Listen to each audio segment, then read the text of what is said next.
अपरा एकादशी की बहुत बहुत शुभकामनाएं। आज हम सुनेंगे अपरा एकादशी के क्या क्या फायदे हैं, कितना बड़ा पुण्य हमें मिलता है, कितनी बड़ी एकादशी है। आइए सुनते हैं इस कथा के माध्यम से। कथा ध्यान से जरूर सुने, बहुत लाभकारी है। इस अपरा एकादशी की बहुत सारी शुभकामनाएं। परम भगवान श्री हरि आपकी समस्त मनोकामनाओं को पूर्ण करते हुए, आपके प्रयासों की सराहना करते हुए आपको उनकी शुद्ध भक्ति प्रदान करें, ऐसी हम प्रार्थना करते हैं। ज्येष्ठ मास के कृष्ण पक्ष में आने वाली ये अपरा एकादशी मनुष्य के मेरु समान पापों को भी ध्वस्त करने की क्षमता रखती है। जो भी मनुष्य प्रेम पूर्वक, श्रद्धा, निष्ठा और संपूर्ण विधि अनुसार इस अपरा एकादशी का पालन करते हैं, उनकी आध्यात्मिक गति सुनिश्चित है। ऐसे भक्त इस जन्म में हर प्रकार की भौतिक सुख, सुविधा, संपत्ति और समृद्धि को प्राप्त करने के बाद जीवन के अंत में उच्च गति को प्राप्त करते हैं। तो चलिए ऐसे ही मंगलमयी और कल्याणकारी इस अपरा एकादशी के उपलक्ष्य में हम उससे जुड़ी हुई एक पौराणिक कथा का श्रवण करते हैं। आइए आज की कथा आरंभ करते हैं। नदी के किनारे बसा हुआ एक सुंदर और समृद्ध राज्य आज किसी अनहोनी घटना को देखने वाला था। ऐसा लग रहा था मानो हरियाली और खुशहाली का साम्राज्य समाप्त हो रहा था। सभी घरों में दीपक बुझ चुके थे और घर वाले निद्रा देवी के अधीन हो चुके थे। धर्म की ध्वजा लहराने वाले राज्य में आज अधर्म का आचरण होने वाला था। वैसे तो ये अमावस्या से पहले 14वीं की अंधेरी रात थी और हालांकि कुछ प्रहर बाद सूरज निकलने ही वाला था, लेकिन शायद नगर वासियों के भाग्य का सूरज हमेशा के लिए डूबने वाला था। और क्यों न होता, आखिर उनके महान, पराक्रमी, उदार, धर्मात्मा और सशक्त राजा के जीवन पर मृत्यु के बादल जो मंडरा रहे थे। राजा महिध्वज के आदर्श राज्य में ना तो कभी धर्म की हानि हुई और ना ही किसी निर्दोष की हत्या, ना कोई अपराधी बिना दंड के छूटा और ना ही निर्दोष को सजा हुई। लेकिन कहते हैं ना, जिसे बाहर वाले पराजित नहीं कर सकते उसे घर वाले ही मार देते हैं। ऐसा ही तो हुआ था पांडवों के साथ, जब उनके स्वयं के चचेरे भाइयों ने उन्हें अपना अधिकार देने से इनकार कर दिया था। और ऐसा ही कुछ होने वाला था राजा महिध्वज के साथ। और इस कथा में मुख्य खलनायक का किरदार निभा रहे थे उनके अपने छोटे भाई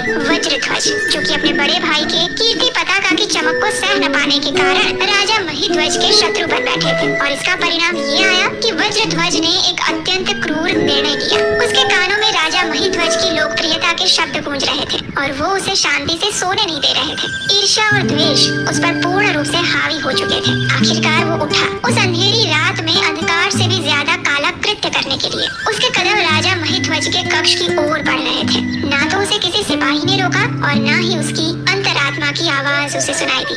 आखिर उसने अपने बड़े भाई राजा महिध्वज के कक्ष में जाकर तलवार के निर्दय प्रहार करके सोते हुए भाई की हत्या कर दी। और इतना करके उसे शांति नहीं मिली थी तो उसने राजा महिध्वज के शव को राज्य से बाहर एक पीपल के पेड़ के नीचे गाड़ दिया। अब देखिए, राजा महिध्वज का इसमें कोई दोष नहीं था, फिर भी इस प्रकार अकाल मृत्यु होने के कारण उन्हें अच्छी गति प्राप्त नहीं हुई और वे प्रेत योनि प्राप्त करके उसी पेड़ के ऊपर रहने लगे। काल का प्रवाह थोड़ा सा बीत गया और ईश्वर इच्छा से राजा महिध्वज के पुण्य प्रभाव से एक दिन यूं हुआ कि महान ऋषि धौम्य उस राज्य में उसी पीपल के पेड़ के पास से गुजरे। उन्होंने अपने तपोबल से देखा कि इतने महान राजा महिध्वज की आत्मा प्रेत योनि प्राप्त करके उस पेड़ पर रह रही थी। उदार मन वाले ऋषि धौम्य ने इस प्रेत की योनि में रहने वाले राजा महिध्वज को पेड़ से नीचे उतारा और उन्हें परलोक विद्या का दान दिया। अब देखिए, सत्पुरुषों की उदारता की कोई सीमा नहीं होती। उनकी करुणा का सागर सबके लिए एक समान रूप से बहता है। तो बस ऋषि धौम्य ने भी राजा को इस प्रेत योनि से मुक्ति प्रदान करने के लिए अपरा एकादशी का अनुष्ठान किया।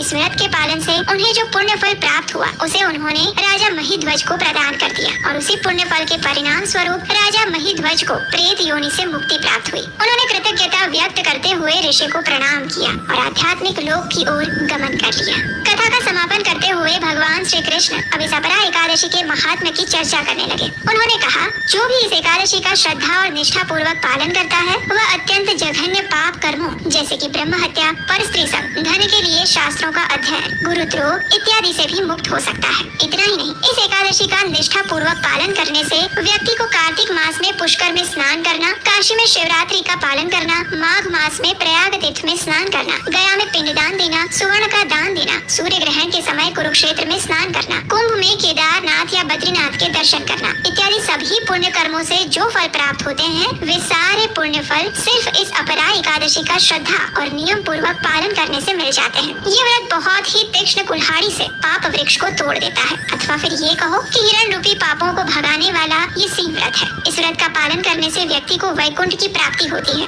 इतना ही नहीं, अपितु जो व्यक्ति इस अपरा एकादशी की कथा का श्रवण या पठन भी करता है वो भी सभी पापों से मुक्त हो जाता है। तो इसलिए आज इस कथा का श्रवण करके आपको तो अनंत पुण्य फल की प्राप्ति हो चुकी है। अब आप इसे अपने मित्रों और परिवारजनों तक भी पहुंचाइए, जिससे उनका भी इस एकादशी कथा का श्रवण करके उद्धार हो सके। इस कथा के विषय में ये भी कहा गया है कि इस कथा को एकादशी व्रत पालन के दिन पूर्ण स्वरूप में अवश्य सुनना चाहिए। जो भी व्यक्ति एकादशी का व्रत पालन करता है उसे व्रत धारण करके उपवास के साथ एक आसन पर बैठकर इस कथा का श्रवण अथवा पठन अवश्य करना चाहिए। चलिए अब बात करते हैं एकादशी के दिन हमारा मुख्य कर्तव्य क्या होना चाहिए।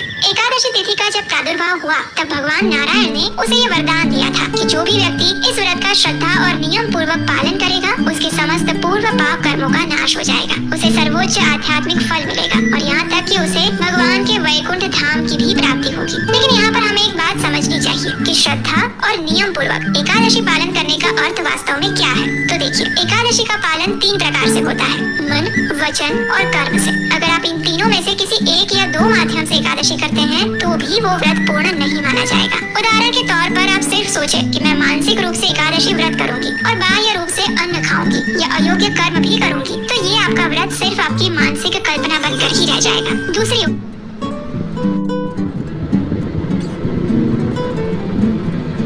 कथा सुनते हैं, लेकिन अगर आपके मन में किसी के प्रति द्वेष आ रहा है, क्रोध उत्पन्न हो रहा है और अगर आप अपनी वाणी से किसी को कुछ भी बुरा भला बोल रहे हैं, किसी की निंदा कर रहे हैं, तब पर भी आपका ये व्रत अपूर्ण माना जाएगा। इसलिए एकादशी का व्रत करते समय अपनी मानसिक चेतना का शुद्ध होना अत्यंत आवश्यक है। इसीलिए एकादशी के दिन मन को 24 घंटे भगवान श्री हरि के चिंतन में लगाए रखें। वचन को उनका हरिनाम जप करने में और कीर्तन करने में लगाएं और कर्म के द्वारा एकादशी का उपवास करें। हरे कृष्ण महामंत्र की माला का जप करें, तुलसी पूजन और भगवान की सेवा करें और इस प्रकार आप मन, वचन और कर्म से एकादशी व्रत का पालन कर सकते हैं। एकादशी का व्रत करना और करवाना ये प्रत्येक सनातन धर्म का पालन करने वाले व्यक्ति का कर्तव्य है और इसलिए हम अपने इस चैनल के माध्यम से ये छोटा सा प्रयास करें।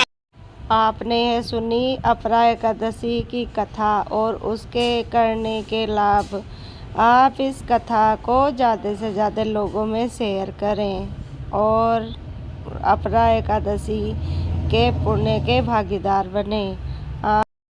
ऐसी ही अच्छी वीडियो और कथा सुनने के लिए हमारा चैनल सब्सक्राइब करें, जिससे कि आपके पास हमारे कथा डालते ही उसका नोटिफिकेशन जल्दी से जल्दी पहुंच जाए और आप कथा का लाभ व पुण्य के भागीदार बन सकें। बहुत बहुत धन्यवाद हमारी कथा सुनने के लिए।